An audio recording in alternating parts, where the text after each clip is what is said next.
as well as Margaret and James, if you would join the discussion. The questions are now on the screen. You can see them. But basically, in essence, the question is, having heard what we heard today in sessions 1 and 2, we're trying to challenge our established thinking in question 1 to look at whether our existing animal disease models are really adequate to explain what we're seeing, and what we're starting to understand is very relevant in terms of the interaction of the microbiome.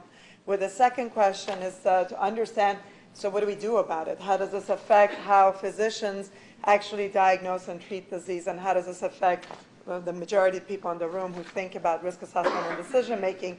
How should this be considered, or should it be considered in our thinking? And then the third question relates to the design of our, at least the prospective design of our research studies, is how do we, we've been so excited about gene-environment interactions, and now we have one more parameter to really consider very seriously. So what is this paradigm shift that we really need to think about? So what we're going to do is, with these 3 questions sort of looming out there, we're going to ask our panel members, starting with James and Margaret, and then going through our speakers, to sort of provide their perspectives for a few minutes on any or all these questions, and then generate some discussion in the room. And we'd really like to get engagement from the audience as well. Okay, so Margaret, can I ask you to begin your reflections? So thinking about this, it just seems to me that it's very self-evident. In other words, one of our problems is this is a very, very new finding, and this is a very, very new idea, like I talked about, in the last 15 years, and we've got to do a huge amount of catch-up to try to figure out how to incorporate this into our thinking. And it's become extremely clear that the microbiota are not separate from us. They're not another thing to consider, in my mind. They are part of the whole situation. I think we need to think of it as a much more integrated situation, that it itself is affected by both abiotic external pressure and biotic external pressure. And the abiotic pressure can come in the form of environmental toxicants. It can be allergens. It can be all kinds of things. The biotic environmental pressure is certainly the encroaching pathogen that, when I speak to physicians, about this topic, I often say, we now know you have 2,600 phylotypes of, or whatever, in association with 8 of the 10 components of 8 of the 10 organ systems. And depending upon whether you're a lump or a splitter, it's estimated that there are about 80 human bacterial pathogens out there. So you say, well, so how many have you had? In other words, you have this persistent interaction. And I think part of our problem, at least in my mind, with trying to incorporate this is because pathogens have had such a profound effect on human history.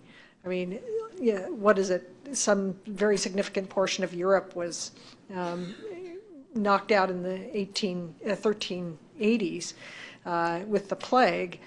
And so, that's just one situation in which we've been grossly affected. And so we're very pathogen-centric, and I think that we need to change our ideas about what health is and so on. So those are my reflections. Right, so one of the speakers earlier today was speaking on behalf of the microbes. I think, like Joanna Lampe, I'll speak on behalf of the population researchers. I agree with Margaret that the answers to some of these questions are pretty self-evident. I think we had some wonderful examples today of environmentally associated diseases almost certainly being affected by the microbiota and alterations in the microbiota. Even the genetically associated disease, I think the B27 example is fabulous, although a little less immediately relevant to the interests of NIEHS, but I think that's terrifically interesting. I'm not quite sure what the conceptual foundation is, you know, I guess I was almost inclined to sort of rephrase the questions a little bit, if I can have some leniency. You know, and the questions that I wrote for myself from the human population research perspective is what to study, how to study, what to measure, and how do we apply the lessons that are learned. The what to study, I think you want to set some priorities, and the ability of the microbiota to affect immunity, both in terms of tolerance and particularly in terms of inflammation, I think helps to focus the perspective on conditions in the human that are associated with inflammation. And I think that highlights a certain number of chronic diseases that are obvious, and I think that they're touched on, and there's certainly things going on in terms of obesity and inflammatory bowel disease, certain malignancies, gastrointestinal malignancies. My personal interest is in breast cancer, and I was glad to see that got a test on in terms of estrogens, cardiovascular disease, and obviously asthma and atopy. So I think the what to study, there's the other side, which is the acute diseases, and I think those are going to sort of sort themselves out, not so much from the epidemiology population science perspective, but from, you know, lessons learned from the population studies of chronic disease. How to study, I think, again, I come from a certain perspective, but I would say I'm not sure that the constructs are well defined as yet from what I've heard and seen. And I think I would say, you know, what we tend to do is when we're starting out and we don't really have a lot of clues as to where to begin, we do a case control study. And the key to that is defining your cases clearly and being very, very careful about how you select your controls. And if you do that from this, there's so many possible associations. You will find some stuff, but you can use the case control approach to eliminate stuff, because if you don't find any difference between your case and your control, you can eliminate some stuff and narrow things down a little bit from this enormous array of both microbiological and environmental kinds of, and even human genetic perspectives. And then I absolutely agree that the prospective studies are sorely lacking. Like Joanna, we're working very hard to try and come up with some relatively low burdensome ways of collecting fecal samples that we can use for functional studies as well as classification of microbiota and their expression levels. I think that you know, it's going to take some investment, both in terms of money and time, to actually sort these things out. But that's the way that ultimately the questions are going to be answered as to how these things relate to the major diseases of interest. What to measure? Well, I think the field, and my thinking agrees with the field, is moving toward more what things are doing, and I would go toward putting emphasis on metabolomics in two dimensions. One is local fecal metabolomics, if you take the gut, and systemic metabolomics. So I think you want to kind of know both locally, like the lung, I think is a good example. You know, you're not going to, you may find some very informative differences that are associated with lung disease in the systemic measure of metabolomics and or not in the gut metabolomics. You're going to want to focus on ultimately doing something about the condition you find. And so I think that metagenomics is going to help to identify the culprits that are either missing or related to what's going on. And I think I would throw in human genetics, because ultimately you're going to want to sort of be able to identify populations or even individuals who are most susceptible, you know, whether it's the B27 kind of population or something like that. And then in order to figure out what to do, you know, I think the sort of classical environmental exposures, environmental ones for sure, dietary ones, heck of a hard problem to try and do it accurately, but ultimately everybody wants to know, and you're going to have to try and give it a shot. And for sure antibiotic use, because that has such an immediate and profound effect. So in terms of what to measure, I think the metabolomics locally and systemically, the metagenome, the diet, and the human genes. And then finally, how to apply the lessons learned. I think that it's obviously an iterative process, and I would think that clearly one can go in both depth and breadth. The depth is more and more and more along the pathways that you identify, either in terms of the disease, the organ, or the exposures. And then breadth, I think the lessons learned from the things we can study more easily, like the gut, can be applied to things we can't study so easily, like the lung and the cardiovascular system. I think I wouldn't discount the possibility that cardiovascular disease could be very substantially affected by the microbiota and its interrelationship with environmental exposures. How the hell do you study that? Well, you can do autopsies, but that gets you, not quite the level or type of information you want. But I think in terms of lessons learned from what we can study, I think we can ultimately broaden to these systems that are more challenging to sort out. The metabolites which the microbiota generates from our dietary, our diet, for example, the recent paper in the Nature that the microbiota generated toxic metabolites from phosphatidylcholine into trimethylamine and trimethylamine N oxide. That is it is a very potent inducer of atherosclerotic plaques and and also in the development of CHD. So those kind of things maybe we should include in the future studies.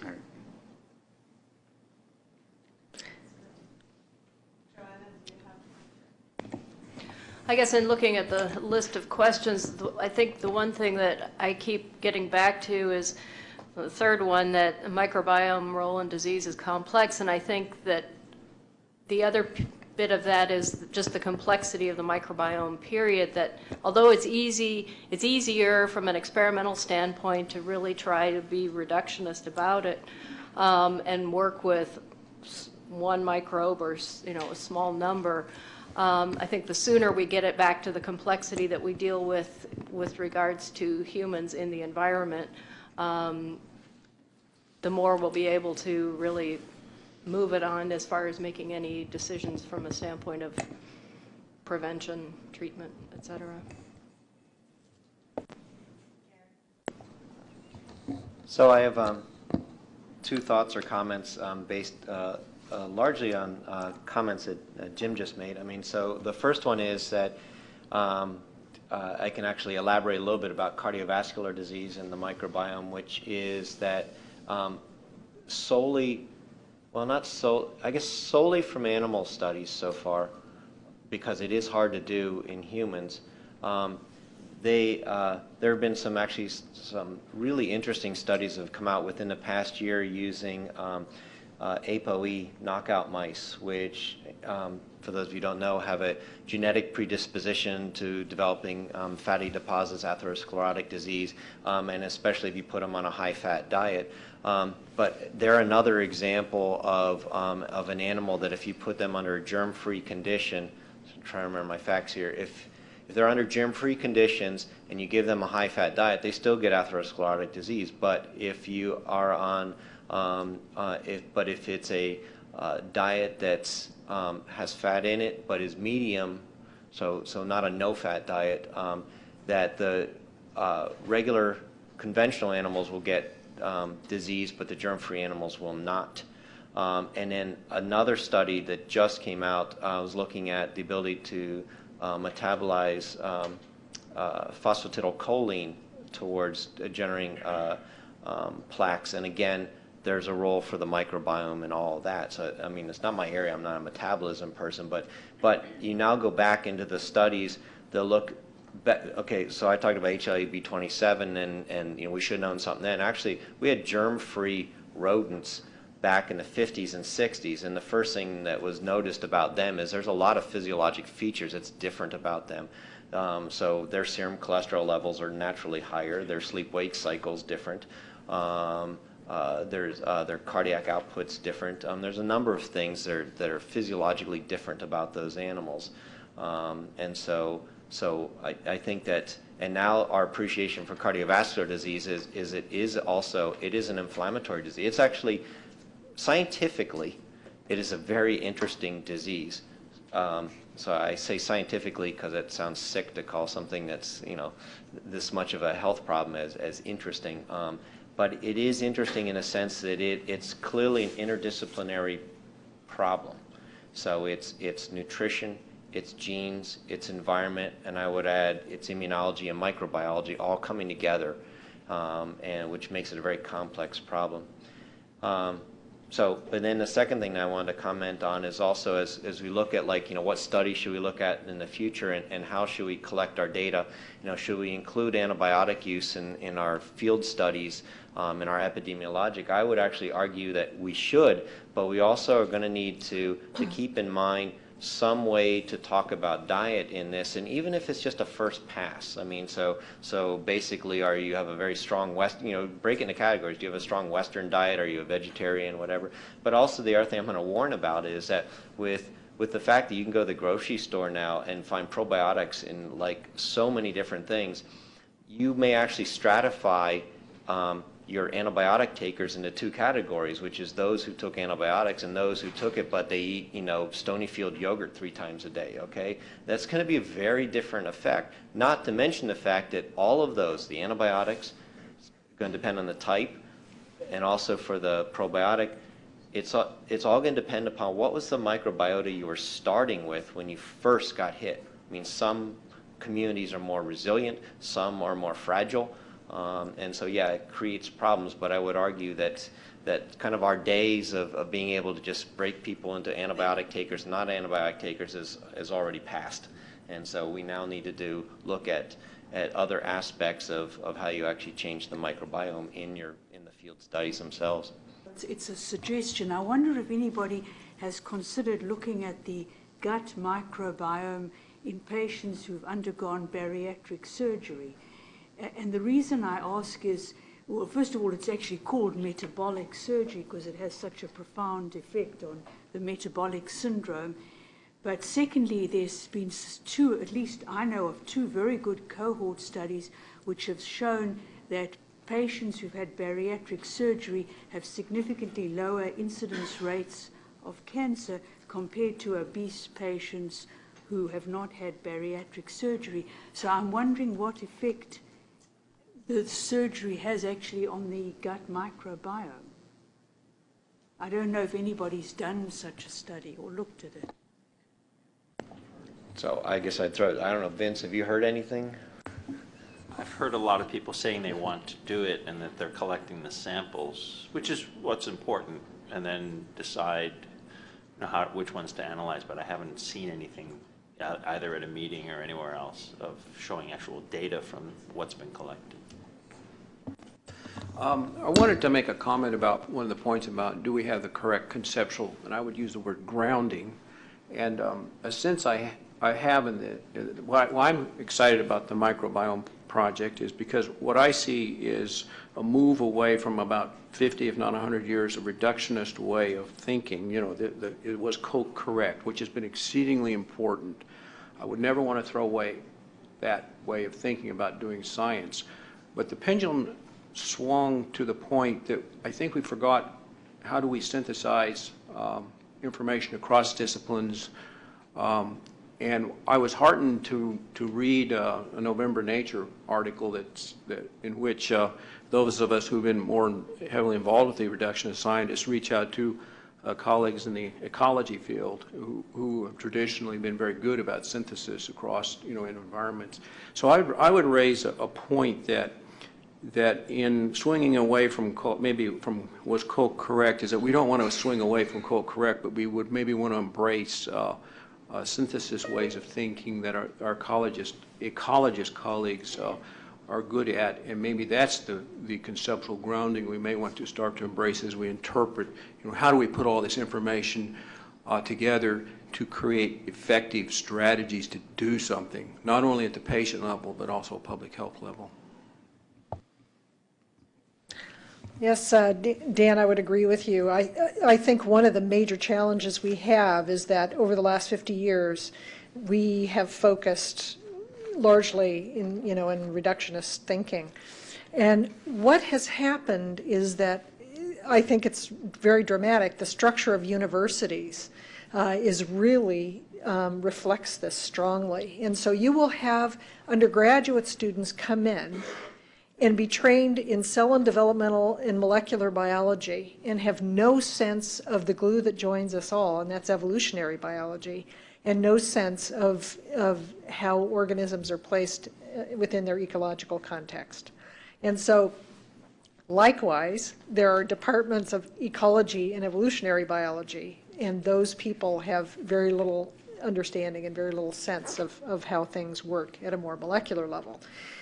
And I think it's a huge challenge because to this day, departments, I mean, there are universities where they're still taking whole biology departments and dividing them, and dividing and dividing and dividing, and they get more and more and more siloed. Is anybody here from Berkeley? How many biology departments do you have now? But it's a lot, right?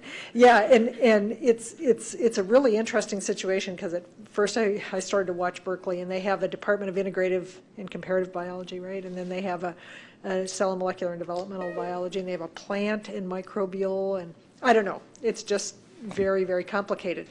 And I think this siloing really has a dramatic effect on our ability to integrate. I think we have a really hard time understanding each other. I would argue that siloing has a lot to do with how to fund the agencies. Oh, no question. Absolutely no question. And so that, it translates into the siloing all the way across. And, it's just an amazing thing how little, common ground there can be between things that ought to have tremendous common ground. In fact, so as the preparation for this workshop, Helmut and John and Bill and I have been going around doing a lot of advocacy, especially to our federal liaison organizations, about why this matters.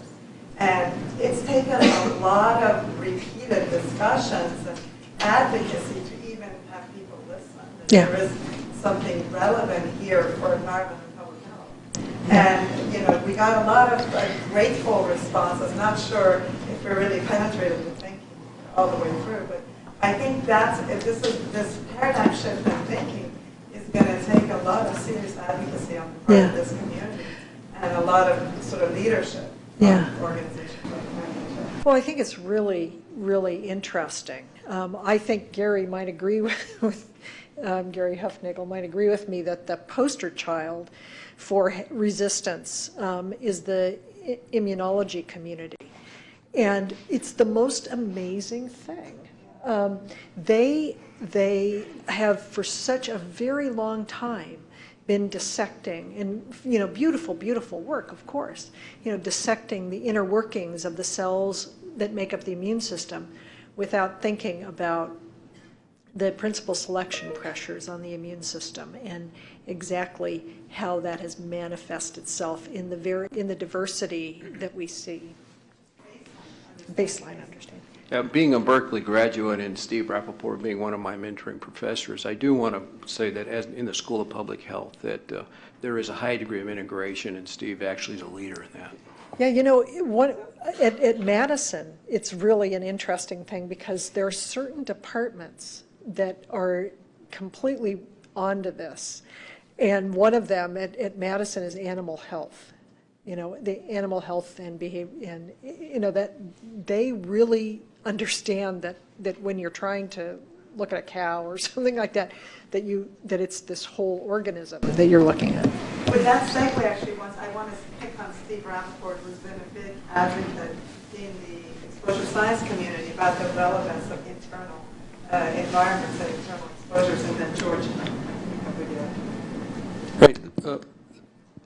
This has been a very interesting workshop for me. I'm on this committee, Emerging Science for Environmental Health Decisions, and I keep coming back to the issue that people have different views of the environment. If you ask a geneticist what the environment is, they'll tell you it's everything except the genes. If you ask an environmental scientist what's the environment, they'll say it's air, water, and food.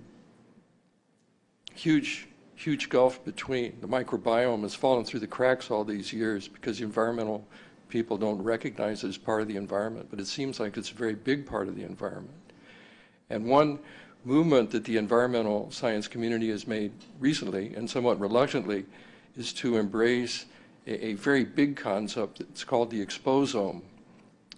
And the exposome gets to the heart of this definition of the environment, because it really defines environmental factors as everything except the genes, again. So when we talk about environmental exposures that might affect human health, we have to think about inflammatory processes, the microbiome, lipid peroxidation, all kinds of endogenous processes that have so far escaped our interest in environmental effects of disease.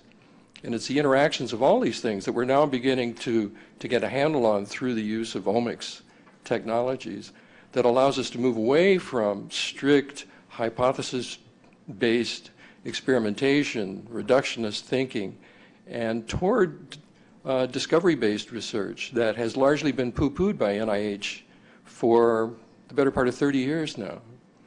So this exposome idea could ultimately really alter the landscape for understanding the environmental health impacts of all sorts of factors that we hadn't originally considered as part of the environment.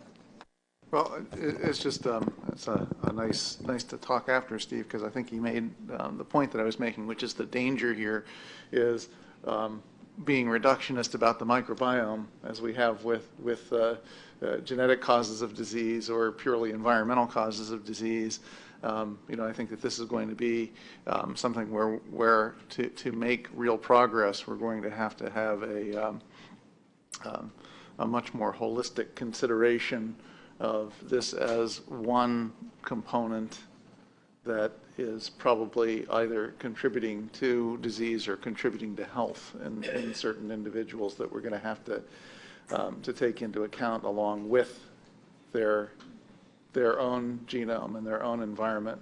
I guess the only thing that I'm a little fuzzy on that might be a little different than how you're thinking about it, Steve, is I'm not sure that the microbiome is just about exposure. It might also be about response.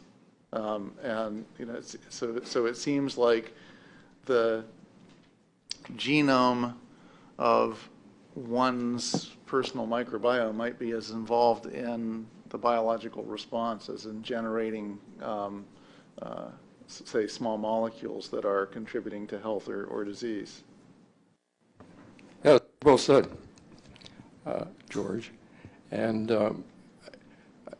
I think another corollary of this exposome concept is that it diminishes the boundaries between exposure and response.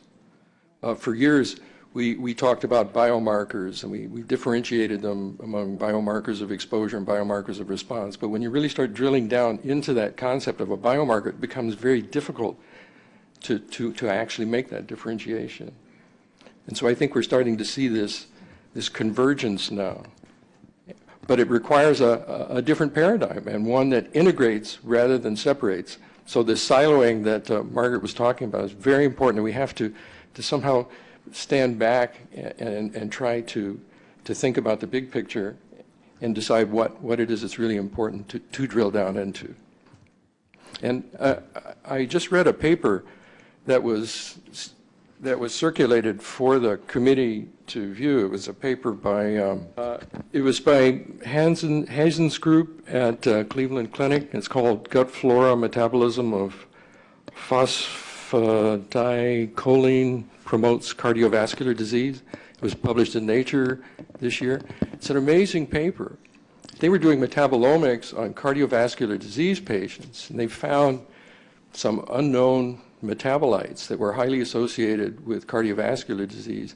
And they designed a whole series of animal experiments to investigate the causes, the identities, and the potential effects of these chemicals. And they're all related to the metabolism of choline and seem to be connected with trimethylamine oxide.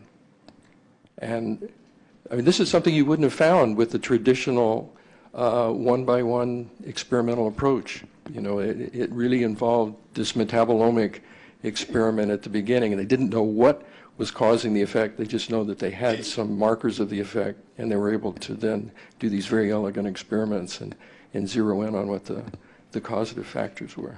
All right, it was just occurred to me that synthesizing some of the things that folks have said already is that actually even thinking about the microbiome is a little bit reductionistic. So maybe we should be thinking about the human as an ecological system that contains many interacting organisms. And it seems to me that jumping off from what basically Margaret was one of the folks that said, and Dan Sharp. So maybe we shouldn't actually even be making, I mean, it may be hard to work with, but maybe conceptually we ought not to make too many separations here, because I think we're certainly going to interact with our microbiome, the way we eat, with the way our inflammatory or immune system functions and so forth, and maybe we actually need a little more holistic view of the whole thing.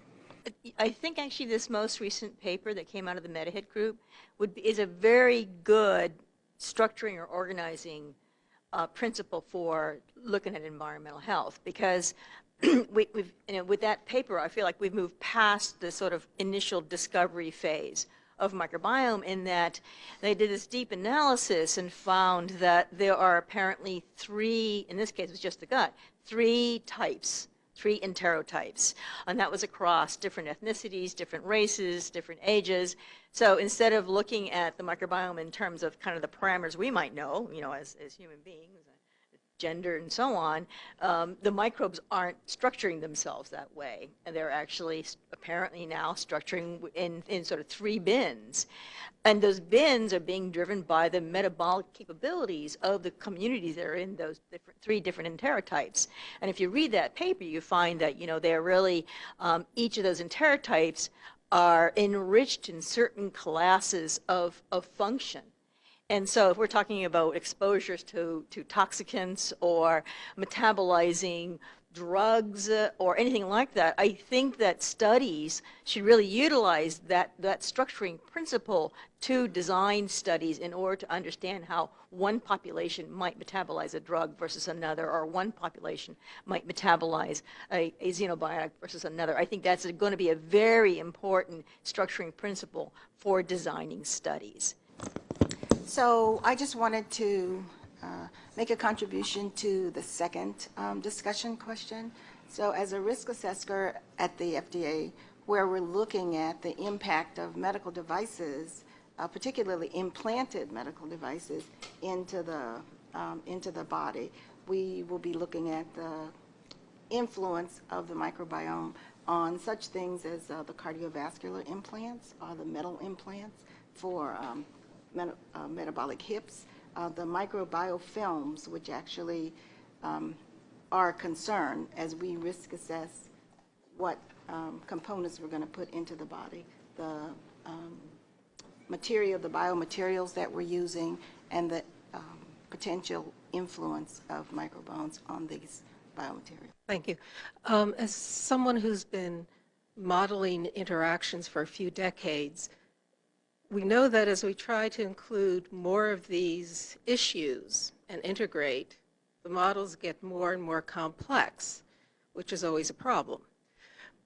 I would like to suggest that as we begin to think of these various factors that can affect our health and disease states, that instead of trying to do either modeling for everything together or over the whole range of exposures, the one way to simplify looking at complex interactions is to be looking for those points, the break points where the interactions change, so that when does the microflora in your gut become important enough that we're interested in including that parameter, and when does something else overtake the microflora, and maybe it's your genetics or the epigenetics, so that rather than trying to model all these complex interactions, we look at what is most important under which combination, or what things are most important, because that can greatly simplify looking at this big complex mess, and it will change. But if we can focus on that instead of the minute interactions among 5 complex components each time, I think we'll get a better handle on what's the driving factor under various situations, and that's actually what we're looking for often, not what are the fun and subtle interactions that a lot of us enjoy playing with but don't really answer the questions. So the only problem that I have with that is that I think we're now learning that the microbiome is a network, and that's, what Gary Huffnagel's work has shown us is that you do something over there and it affects something over there. And so I'm inclined, the vertebrate body has, Romer, if you took comparative anatomy, Romer, says that the vertebrate body has 10 organ systems. And I would argue that in the last 15 years, we've discovered the 11th organ system. And all of the definitions, all of the components of the definition of an organ system are appropriate and apply. It is a network, just like the circulatory system or whatever. And I think that we need to think of it in a very holistic way, because thinking about them in isolation, I think, is going to be a huge problem. And the effects are extremely profound. So one example that I often give that has not been studied to any great extent, because it's very, very hard to study, is the fact that a few years ago, the microbes in the gut shedding the cell surface component of gram-positive and gram-negative bacteria. That is a molecule, actually of gram-negative only, gram-negative bacteria. That is the peptidoglycan monomer of the cell wall. It was shown that that component is critical for setting the 3rd wave of the mammalian sleep cycle. So it's taken up into your circulatory system, and it was shown in this study that if they cured these rats of their microbiota, they treated them with antibiotics, and their sleep cycles would become incredibly disrupted. And then if you administered in their bloodstream this monomer of peptidoglycan, that you would restore the 3rd wave. It was the 3rd wave of the mammalian sleep cycle. And I found that study extremely profound, because what it just points to how tremendously integrated this whole thing is. And I would agree with Jim that the metabolome is, I think, going to be a really, really important place to go, because in my mind it is the readout. And it's what eventually makes it into the inside of us, are the metabolic products of all the activities. And one of the things I find really disappointing is that the gold standard for metabolomics, in my opinion, is Jeremy Nicholson at Imperial College London. And I don't think this country has stepped up to the extent that it should in the development of the field of metabolomics. Yes, I would like to endorse a lot of what you said, and your comment, which I sympathize with, which is trying to find a simpler path, which might be useful in policymaking, sort of reminds me when we were first identifying gut peptides and their effect in the brain. And one of my fellow students asked our mentor in this area, Sal Snyder at Hopkins, do we have to learn this stuff? And he said yes. So I think the answer is yes, we do. But maybe in terms of strategies, and to some extent these questions worry me because we're still on the learning curve here, and you're asking us how we can apply these into the complex field, medicine and environmental health. And part of me wants to say, could we wait and just learn some more about this? And I would agree with you also that we need to have the investment in the sort of fundamental knowledge generation, which we are, in terms of just metagenomics. We don't have the resources, I think, to do what we want to do with truly understanding the microbiome and integrating it.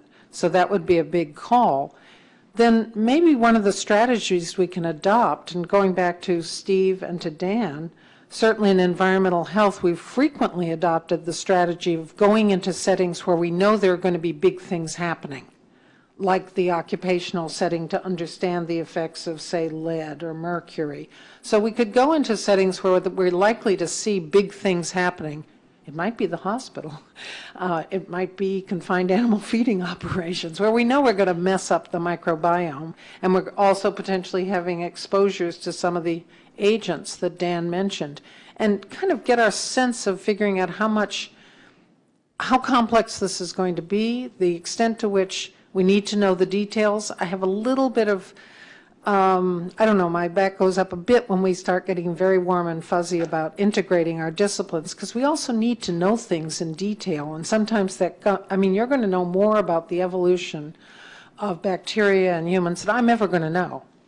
I should be able to talk with you meaningfully, but we can't all be deep experts in all these areas. And I'm not sure how much we yet know we need to know in order to bring this in. But I certainly agree this is part of the landscape of our bodies, it's the landscape of our world, and it's the landscape of the environmental settings in which we find ourselves. I think the point was really to think about problem formulation and how this interdisciplinary thinking affects how we formulate the question. Yeah, well, again, I have some problems with, sometimes problem formulation, to me, maybe it's my own experience, is that the crispness of the problem formulation helps advance our knowledge. Yeah. And then we can apply a broad spectrum, not of antibiotics, but of knowledge, to approach it. But crispness is going to be very important when we start to expand a field of thinking in the way that the microbiome challenges us to do. Yeah, I would agree, Ellen. I mean, actually, my lab does molecular biology, and so it's just that I was trained. My postdocs were in molecular biology, and my training was in comparative physiology and evolution. And so, but thinking about it, I agree with you. I think if we could have some education that's a little bit broader for students, so that they could understand the context in which they do things, and then, drill down with very specific aims. I'd like to point out, even though I don't disagree, that in effect we may have discovered a new organ system that meets all the definitions of an organ. It's not quite the same as just realizing that there's another liver in your gut, because this is a liver that has potentially a different evolutionary fate, at least in part, than we do. I've got a pretty good idea that the genome of my kid's liver came from two places, and I can look at my genome and I can look at my mate's genome and get a sense of where my kid's liver genome comes from. But that gut microbiome mostly is going to probably come from the family. It could come from a lot of other places as well. And the dynamics of how this organ came to be it's not as simple as simply suggesting that, well, this thing somehow shares our fate to the extent that we can just assume everything it does is for our benefit, or when it's behaving in some fashion that's not our benefit, we can just somehow give it a medicine, treat it simply, or put in a probiotic, and then it'll all be good. There's other evolutionary dynamics going on there. Just responding quickly to the idea, when I'm talking about breakpoints, I'm talking about looking at the whole system, but rather than trying to describe it or model it, to look at where things change dramatically. And to use the organ system analogy that you proffered, we know that under certain conditions you will get kidney tumors, and in other conditions you'll get acute renal failure, and you want to know why those two are different. In the same way, we want to know what's interacting when and what's driving it, or what factors are driving it, rather than trying to look at everything all the time over all conditions and all combinations. And there are a number of books dealing with, for example, mixtures of chemicals on the physical chemical side as opposed to the toxicological side that make the point of examining complex interactions this way as opposed to trying to look at the whole thing all together, all the time, forever, under all conditions. And I'm just trying to think of, that's one way I like to look at, excuse me, simplifying the modeling, is to look where major changes happen. Well, I think that's a very good approach, I think. Maybe an important distinction is that this is very utilitarian with the intent to generate public health policy or standards, which although I would argue does have a science, but its goals maybe are more practical. And it's a very important distinction. Whereas most of us around this table are here to generate knowledge and understand complexity, which we shouldn't give up either. But this is a different context.